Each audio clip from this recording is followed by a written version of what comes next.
नमस्कार, आप सभी का स्वागत है यूथ अध्ययन के चैनल पे। देखिए एक बार फिर से मैं आप सभी के बीच पिछले कल जो टीजीटी टेट मेडिकल का एग्जाम हुआ था उसकी जीके सेक्शन लेके आ चुका हूँ। देखिए जीके सेक्शन का जो पहला क्वेश्चन यहाँ पे है कि वायुयान से पहली उड़ान भरने वाले व्यक्ति कौन थे।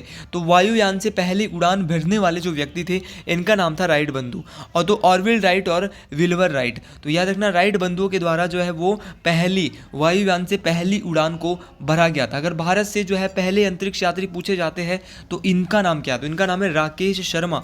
इस बात को आपने याद रखना है। तो ये दोनों क्वेश्चन यहाँ से इंपॉर्टेंट रहेंगे क्योंकि बहुत सारे क्वेश्चन कल ऐसे पूछे थे जो सुबह आर्ट्स में पूछे थे, उससे ही रिलेटेड क्वेश्चन सुबह शाम को जो है मेडिकल का जो ये पेपर शाम को हुआ था उसमें पूछे गए थे। राष्ट्रगान का आरंभ करने वाला प्रथम देश कौन सा है। अब क्वेश्चन ये पूछा गया था कि नेशनल एंथम को इंट्रोड्यूस करने वाला फर्स्ट कंट्री कौन सी है। तो अगर राष्ट्रगान की बात की जाए तो राष्ट्रगान को इंट्रोड्यूस करने वाला जो पहला देश है वो कौन सा है, तो वो था इंग्लैंड। इंग्लैंड जो है वो राष्ट्रगान को इंट्रोड्यूस करने वाला पहला देश था। ऑप्शन सी जो है इसका सही हो जाएगा। अगला क्वेश्चन यहाँ पे है कि प्रथम विश्व कप फुटबॉल जीतने वाला देश कौन सा है।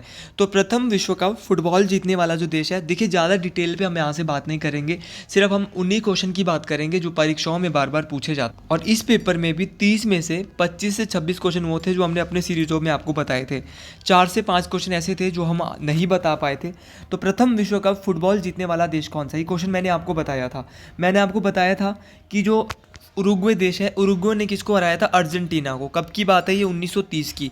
तो 1930 में क्या होता है, 1930 में उरुग्वे ने जो है फुटबॉल विश्व कप पहली बार जीता था। किस देश को हराया था, अर्जेंटीना को हराया था। तो ये बात मैं आपको पहले भी बता चुका हूँ, मोस्ट इंपॉर्टेंट ये बात है। अगला क्वेश्चन है कि विश्व में प्रथम महिला राष्ट्रपति, पहले ये क्वेश्चन हम अपनी सीरीजों में डिस्कस कर चुके हैं। तो विश्व की अगर प्रथम महिला राष्ट्रपति की बात की जाए तो इनका नाम है मारिया एस्टेला पेरोन। तो मारिया एस्टेला पेरोन जो है ये पहली राष्ट्रपति। देखो कमला हैरिस तो हो ही नहीं सकती, ये तो अभी डोनाल्ड ट्रंप के खिलाफ अमेरिका में जो है इन्होंने राष्ट्रपति का चुनाव लड़ा था, तो ये तो बिल्कुल भी नहीं हो सकती। तो मारिया एस्टेला पेरोन है। अब कल के लिए पूछा जाएगा भारत की पहली महिला राष्ट्रपति, तो इनका नाम है प्रतिभा देवी सिंह पाटिल। तो प्रतिभा देवी सिंह पाटिल भारत की पहली है। और अगर भारत की पहली महिला आदिवासी आने वाली टेट परीक्षाओं में या पुलिस की परीक्षाओं में किसी भी परीक्षा में पूछी जा सकती है, तो आपको याद रखना है उनका नाम क्या है। तो उनका नाम है द्रौपदी मुर्मू। द्रौपदी मुर्मू पहली आदिवासी महिला भारत की बनी है और ये संथाल जनजाति से, इस बात को भी आपको याद रखना है। और अमेरिका के जो नए राष्ट्रपति बने हैं इनका नाम क्या है, तो इनका नाम है डोनाल्ड ट्रंप। दूसरे बार जो है वो लगातार तो नहीं बने, इसके जॉन बाइडेन भी बने थे, लेकिन डोनाल्ड ट्रंप जो है अब दोबारा जो है क्या बने, अमेरिका के राष्ट्रपति बने। अगले क्वेश्चन की बात करते हैं कि विश्व का सबसे बड़ा डेल्टा कौन सा है। इस क्वेश्चन को बहुत बार हम डिस्कस कर चुके हैं। तो विश्व का सबसे बड़ा डेल्टा जो है वो सुंदरबन डेल्टा है। सुंदरबन डेल्टा का जो आकार है वो त्रिभुजाकार है। इस बात को आपने याद रखना है, ये ट्रायंगल शेप का है और ये भारत के किस कोने में, किस राज्य में, तो ये पश्चिम बंगाल में स्थित है। इस बात को आपने याद रखना है। यहाँ पे ऊंचे ऊंचे मैंग्रोव वृक्ष पाए जाते हैं जो कि दुनिया के सबसे ऊंचे ऊंचे मैंग्रोव वृक्ष है। इसको दो नदियाँ बनाती है, एक है जमुना, एक है पद्मा। पद्मा और जमुना आगे जाके मेघना बनाती है और वही मेघना आगे जाके विश्व का सबसे बड़ा डेल्टा सुंदरबन डेल्टा बनाती है। तो ये भी आपको याद रखना है, ये भी मोस्ट इंपॉर्टेंट क्वेश्चन परीक्षा में पूछा गया था। अगला क्वेश्चन यहाँ पे है कि विश्व के सर्वाधिक राष्ट्रों की सीमा को स्पर्श करने वाले देश कौन से। देखो रूस तो होगा ही होगा, और रूस यहाँ पे आप देख भी रहे होंगे 3 की जो कंट्री है उनके रूस टच हो रहा है, लेकिन आपको कहीं ना कहीं अगर रूस के साथ चीन दिख रहा है तो वो आंसर जो है सही हो जाएगा, क्योंकि रूस और चीन जो है वो सबसे ज़्यादा बाउंड्री बनाते हैं, क्योंकि एशिया महाद्वीप में बहुत सारे देश भी है और रूस और चीन के साथ बहुत सारे देश बाउंड्री टच करते हैं। तो ऑप्शन सी जो है यहाँ पे सही हो जाएगा। और क्षेत्रफल की दृष्टि से विश्व का सबसे बड़ा देश रूस है, इस बात को आपने याद रखना है। और आबादी में तो हमारा देश अब भारत जो है वो आगे जा रहा है। अभी सेंसस जो है वो ढंग से नहीं हो पाई है, तो आपको सेंसस जब हो जाएगी तो आपको पूरी तरह पता चल जाएगा कि इंडिया जो है वो चाइना से आबादी में आगे जा चुका है। अगला क्वेश्चन है कि मदर टेरेसा को किस वर्ष शांति का नोबेल पुरस्कार मिला। अगर मदर टेरेसा की बात की जाए तो मदर टेरेसा को जो शांति का पुरस्कार मिला वो कब मिला था। वैसे आपको मैं यहाँ से बहुत सारी बातें हमेशा बताता हूँ। इनको मिला था 1979 में। 1979 में इनको मिला था नोबेल शांति पुरस्कार, जो कि दुनिया का सबसे बड़ा पुरस्कार है। अगर इनको भारत रत्न, जो कि भारत का सबसे बड़ा है, वो कब मिला था, 1980 में। मदर टेरेसा भाई भारत की नहीं थी, बाद में भारत की बनी थी, अल्बानिया की थी। और अल्बानिया से पहले इन्होंने 1948 में भारत की, उसके बाद नागरिकता ले ली थी। सिटीजनशिप इंडिया की ले ली थी और उसके बाद ये भारत की बनी थी। तो बहुत ज़्यादा इनको बहुत सारे पुरस्कार मिले हैं। इनको रमन मैग्सेसे जैसे पुरस्कार मिले जिनको 1979 में इनको दुनिया का सबसे बड़ा नोबेल पुरस्कार मिलता है। 1980 में फिर इनको पुरस्कार मिलता है। तो इस प्रकार के पुरस्कार इनको मिलता है। तो इसके लिए इनसे क्वेश्चन पूछे भी जाते हैं।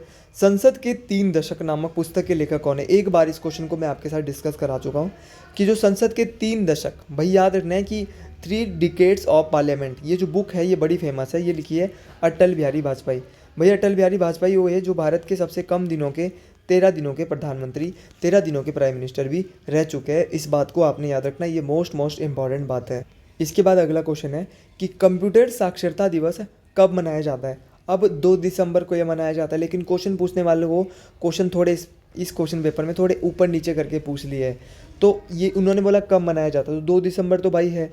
अब 2 दिसंबर तो हर जो पार्ट था यहाँ पे वो 2 दिसंबर वाला था, तो बच्चों की भी इसमें कोई गलती नहीं है। तो एग्जैक्ट इसका मतलब ये था कि शुरुआत कब हुई थी इसकी, जो अपना ये था, तो इसकी जो शुरुआत हुई थी ये कब हुई थी? तो इसकी जो शुरुआत हुई थी ये हुई थी अपने कब, 2 दिसंबर 2001 को। अगला क्वेश्चन है प्रथम रेलवे लाइन किसने बिछाई? बहुत बार मैं ये जो हमारी मैराथन आती है उसमें बताता रहता हूँ, और कल से जो है नॉन मेडिकल और एलटी के लिए सुबह से ही वीडियो डलनी शुरू हो जाएगी। तो लॉर्ड डलहौजी के द्वारा प्रथम रेलवे लाइन मुंबई से ठाणे चली थी, बहुत बार बताया हूँ। ये जो रेलवे लाइन है टोटल 34 किलोमीटर ये चली थी, इस बात को आपने याद रखना है, मोस्ट इम्पॉर्टेंट है ये। और बहुत सारी बातें यहाँ से मैंने आपको बताई थी, लॉर्ड डलहौजी ने लैब्स की नीति लाई थी, बहुत सारी चीज़ें। तो यहाँ से इंटरेक्टेड करके क्वेश्चन पूछे गए थे। मुंबई से ठाणे चलती है, 34 किलोमीटर चलती है, कब ये चली थी? 1953 के आसपास चली, 1853 के आसपास चली थी। तो बहुत सारे क्वेश्चन एक दूसरे से मेल खाते हैं। और अगर आपको ये बहुत सारे क्वेश्चन कल के लिए पूछा जा सकता है, doctrine of labs, doctrine of labs का आपको पता ही नहीं है किसने चलाई, तो पता होना चाहिए भाई लॉर्ड डलहौजी के द्वारा ये भी चलाई गई। इनका कार्यकाल भी पूछा जाता है 1948 से 1848 सॉरी 1848 से 1856 डलहौजी जी आए थे। उसके बाद कैनिंग आए थे, और कैनिंग भारत के पहले वायसरॉय भी थे। अगले क्वेश्चन की बात करते हैं। देखो डिस्कस वही करना है जो परीक्षाओं में अभी हमें सिर्फ आंसर्स ज़्यादा जानने हैं, और 1-2 क्वेश्चन इससे ज़्यादा जानना है, क्योंकि हो सकता है कि सेम क्वेश्चन अगले बार पेपर में 1 या 2 क्वेश्चन आ जाए। मैं ये नहीं बोलता कि सारे क्वेश्चन आएंगे। भारत के पहले मजदूर संघ की स्थापना कब हुई थी? देखिए when was the first trade union of India established. तो अगर बात की जाए भारत के पहले मजदूर संघ की स्थापना की तो ये कब हुई थी? तो ये कब हुई थी ये मोस्ट इंपॉर्टेंट है, ये आपको पता होना चाहिए। तो ये 1890 के आसपास जो है भारत के जो पहला मजदूर संघ था भारत का, इसका जो है वो स्थापना हुई थी। अगला क्वेश्चन है कि भारत में आधुनिक शिक्षा प्रणाली की नींव कब रखी गई थी? तो भारत में आधुनिक शिक्षा प्रणाली की नींव 1835 के आसपास। बहुत ही इंपॉर्टेंट क्वेश्चन है ये। तो आधुनिक शिक्षा प्रणाली की नींव, ये कमीशन में भी ऐसे क्वेश्चन पूछे गए हैं, तो आपको याद रखना है। और मेडिकल में जीके थोड़ा अच्छे लेवल का हमेशा रहता है। मेडिकल वाले को जो बच्चे हैं, जो नॉन मेडिकल के बच्चे हैं, उनको फिजिक्स केमिस्ट्री थोड़ा टफ कर दिया जाता है, मैथ भी थोड़ा ठीक रहता है, मैथ तो ईजी रहता है उनके लिए, लेकिन उनके लिए जो जीके है वो थोड़ा सा टफ रहता है। तो आधुनिक शिक्षा प्रणाली की जो नींव है वो 1835 में रखी गई थी। अगले क्वेश्चन की बात करते हैं कि शिवाजी को पहाड़ी चूहा और साहसी डाकू किसने कहा? तो जो शिवाजी थे इनको पहाड़ी चूहा और साहसी डाकू जो कहा गया था, ये औरंगजेब के द्वारा कहा गया। ये शिवाजी वही है जो मराठा थे, और इनके द्वारा जो है वो बहुत अधिक कार्य भारत के अंदर मराठा साम्राज्य के लिए किए गए थे, शिवाजी के लिए। देखो सुबह अकबर के बारे में क्वेश्चन आया था कि अकबर की राजधानी मुल्तान में है, और हुमायूं के बारे में तो नहीं आया था, और बाबर के बारे में आया था कि बाबर ने मुगल साम्राज्य की स्थापना की थी। और ये क्वेश्चन मैंने सारे के सारे क्वेश्चन आपको मैराथन में बताए थे, और शाम को पूछ लिया कि पहाड़ी चूहा और साहसी डाकू किसने जो है इसको कहा था। तो ये रैंडम क्वेश्चन, ऐसे क्वेश्चन अगर टेट आर्ट्स में आ जाते, और टेट आर्ट्स में भी भाई 10 से 15 क्वेश्चन था जो बड़े अच्छे लेवल का क्वेश्चन था, जो कि अच्छे जो इसमें थोड़ा सोचते कि इसका आंसर क्या हो सकता है। तो ये पेपर के लेवल है, इन लेवल को आपने समझना है कि इस प्रकार के लेवल आने वाले समय में पेपर के दे दिए जाएंगे। और अगर कमीशन एसपी बॉस करवाता है तो क्वेश्चन वहाँ भी ऐसा नहीं सोचना है कि एसपी बॉस हमेशा आसान देता है, वो भी पेपर के लेवल को बढ़ा सकता है। वहाँ भी हायर रैंक के अधिकारी बैठे हैं, वो भी पेपर बहुत अच्छे लेवल का बना सकते हैं। तो पेपर कोई भी बनाए, हमेशा हमको तैयार रहना है कि पेपर कैसा डालता है और हमें उनकी अप्रोच को जानना है कि वो किस अप्रोच तक जा सकते हैं। और मेरा यही रहता है जो मेरी वीडियोज़ आती है, ये तो मैं क्वेश्चन पेपर अभी डिस्कस करा रहा हूँ। अगर आप हमसे नोट्स लेना चाहते हैं तो जल्दी से जल्दी आप हमारे पास आइए और नोट्स को परचेज़ कीजिए। अगर आपका नॉन मेडिकल और एलटी का एग्ज़ाम है, कल से हमारी सीरीज़ एलटी और नॉन मेडिकल की शुरू हो रही है, जिसमें दिन की 1 या 2 वीडियो डेली आएगी। तो इसके लिए भी आपने बिल्कुल अपने आप को प्रिपेयर करना है। अगर आप बिल्कुल प्रिपेयर हो तो आपको बिल्कुल भी दिक्कत आने वाली नहीं है। विश्व की प्रथम रेल लाइन कहाँ से कहाँ तक चली, तो ये बहुत बार बताई है। देखो, अगर मैंने भारत की बताई है तो मैंने विश्व की भी बताई थी कि 1825 में कि स्टॉकहोम से लिवरपूल, या आप यहाँ से बोल सकते हैं ये यहाँ पे स्टॉकहोम से डॉर्लिंगटन भी यहाँ पे दिया जा सकता है। तो आपने याद रखना है स्टॉकहोम भी स्टॉकटन या डॉर्लिंगटन। तो ये आपने याद रखना है स्टॉकहोम से डॉर्लिंगटन तक जो है विश्व की पहली रेल जो है वो चलाई गई थी। कब चलाई गई थी? 1825 में। अगला क्वेश्चन है, जनसंख्या एवं क्षेत्रफल की दृष्टि से विश्व का सबसे छोटा देश। भाई, मैंने जब भी आपको बताया कि विश्व का क्षेत्रफल की दृष्टि से सबसे बड़ा देश जो है वो रूस है, तो मैं उस समय आपको हमेशा ये भी बताता था कि सबसे छोटा जो देश है वो वेटिकन सिटी है। तो आपको ये बेसिक क्वेश्चन है भाई, ये बच्चों को भी आता है। जो बच्चे स्कूल में जो है आराम से तैयारी कर रहे हैं वो भी बता देंगे कि एरिया वाइज दुनिया का सबसे छोटा या स्मॉलेस्ट कंट्री कौन सी है, तो वो है वेटिकन सिटी। अगले क्वेश्चन की बात करते हैं, हिमाचल प्रदेश कब से कब तक यूटी रहा। अब हिमाचल तो यूटी रहा था 1956 से 1971 तक, तो यहाँ पे तो बिल्कुल भी इसका आंसर नहीं है। तो फाइनल आंसर की के तहत मैं इस क्वेश्चन को वो भी स्क्रैप कर देंगे, क्योंकि जब आंसर ही नहीं है, आप सभी भी जानते हो कि हिमाचल 1956 से 1971 तक केंद्र शासित प्रदेश रहा, तो सभी को इसका तो 1 नंबर ग्रेस मार्क्स मिल जाएगा। तो यहाँ पर मुझे लगता है कि सभी को 1 नंबर मिलने वाला है। अगला क्वेश्चन, हिमाचल प्रदेश के प्रथम राज्यपाल पूछे हैं। वर्तमान वाले इस बार बहुत कम करंट अफेयर पूछे थे, इस बार अप्रोच से उतर गए और करंट अफेयर बिल्कुल नहीं पूछे। करंट अफेयर जिसने ज़्यादा पढ़ लिए होंगे उसका यहाँ पे थोड़ा बहुत नुकसान भी जरूर हुआ होगा। तो याद रखना, एस चक्रवर्ती जो है हिमाचल के प्रथम राज्यपाल थे। इस बात को आपने याद रखना है, मोस्ट इंपॉर्टेंट ये क्वेश्चन है। और वर्तमान में जो राज्यपाल है उनका नाम है शिव प्रताप शुक्ला जी। ये हो सकता है कि नॉन मेडिकल और एलटी के पेपर में थोड़ा बहुत करंट अफेयर पूछ लिया जाए, तो एग्जामिनर है आपके साथ किसी भी प्रकार का खेल सकता है। लेकिन अब इन्होंने इस बार का पैटर्न चला लिया कि करंट अफेयर नहीं पूछना है, तो हो सकता है कि करंट अफेयर नॉन मेडिकल और एलटी के पेपर में भी ना के बराबर आए। क्योंकि टेट आर्ट्स में भी आप देख सकते हो, वहाँ भी करंट अफेयर ना के बराबर था। ना तो चुनाव से पूछे गए थे क्वेश्चन, ना दिल्ली की मुख्यमंत्री, ना हरियाणा के मुख्यमंत्री। तो आतिशी दिल्ली के मुख्यमंत्री बने आतिशी नमोल, और आपके जो नवदीप सिंह सैनी है वो कहाँ के बने हैं, वो आपके हरियाणा के बने हैं। तो इसी प्रकार के उमर अब्दुल्ला जम्मू कश्मीर के बने हैं। तो इस प्रकार के क्वेश्चन अगर पूछे जाते हैं तो आप सही कर देंगे, क्योंकि मैंने भी आपको बहुत तैयारी करंट अफेयर की पाँच वीडियो आप तक डाला है। तो मैं दोबारा तभी नहीं डाल रहा हूँ क्योंकि मुझे थोड़ा लगता है कि 5 वीडियो सफिशेंट है भाई। अगर पूछा जाएगा तो उसमें से भी काफ़ी कुछ देखने को मिल सकता है। अगला क्वेश्चन है कि हमीरपुर जिले की स्थापना बहुत बार बताया हमीरचंद के द्वारा की गई है। संसार चंद तो कांगड़ा के राजा थे जिन्होंने महल मौर्यों में युद्ध लड़ा था गोरखा कमांडर अमर सिंह थापा के साथ। उसके साथ 1809 में इन्होंने महाराजा रणजीत सिंह के साथ संधि कर ली थी।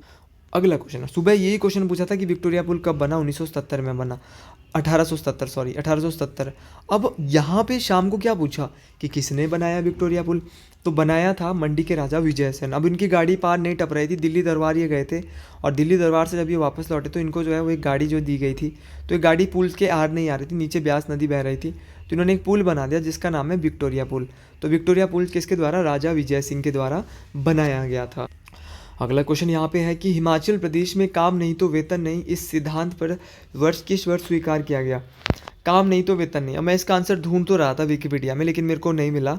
तो फाइनल आंसर की के तहत मैं इस आंसर को अभी आपके सामने नहीं बताऊंगा, वरना आपको अगर कोई सही लगता है तो आप कमेंट बॉक्स में ज़रूर बता सकते, लेकिन सटीक आंसर देना है क्योंकि मैं फाइनल आंसर की पे बहुत ज़्यादा विश्वास करता हूँ।